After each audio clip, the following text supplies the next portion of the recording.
राजकारणात कधीही काहीही होऊ शकतं, पण किती खालच्या पातळीपर्यंत होऊ शकतं याचं धक्कादायक उदाहरण मराठवाड्यातून समोर आले।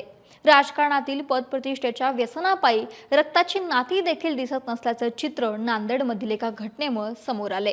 राजकारणाचं भूत डोक्यात शिरलं आणि जन्मदात्या पित्यानेच आपल्या मुलीची हत्या केली आहे। नेमका काय घडलं पाहूयात व्हिडिओच्या माध्यमातून।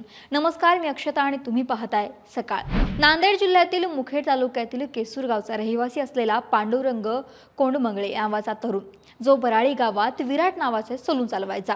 पांडुरंगाला 3 अपत्य, त्याच्यामध्ये एक 3 वर्षाचा मुलगा आणि 6 वर्षाच्या 2 जुळ्या मुली।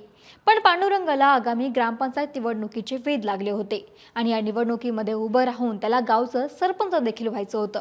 परंतु महाराष्ट्रातील निवडणूक नियमानुसार 2 पेक्षा जास्त अपत्य असणाऱ्या व्यक्तीला निवडणूक लढवता येत नाही।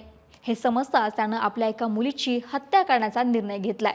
शिवाय त्याला हा सल्ला सरपंच गणेश शिंदे यानंच दिल्याचं तपासात समोर आलंय। याच निर्णयानुसार पांडुरंगानं आपली मुलगी प्राची कोंडमंगळे हिला गुरुवारी सकाळी शाळेत जाताना सोबत घेतलं आणि बोधण येथे साहित्य खरेदीला जात असल्याचं सांगत दुचाकीवरती बसवलं आणि त्यानंतर प्राचीला तेलंगणा राज्यामध्ये घेऊन जात बोधन जवळील कट्टापल्ली शिवाराच्या वाहणाऱ्या कॅनॉलमध्ये फेकून दिलं।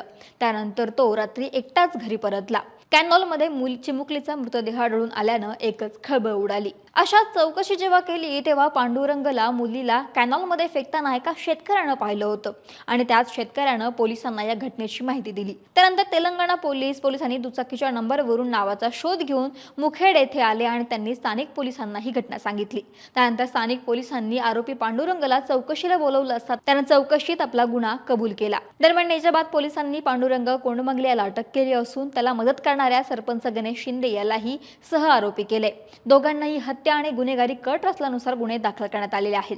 मात्र या घटनेमुळे संपूर्ण नांदेड जिल्ह्यात संताप व्यक्त होतोय।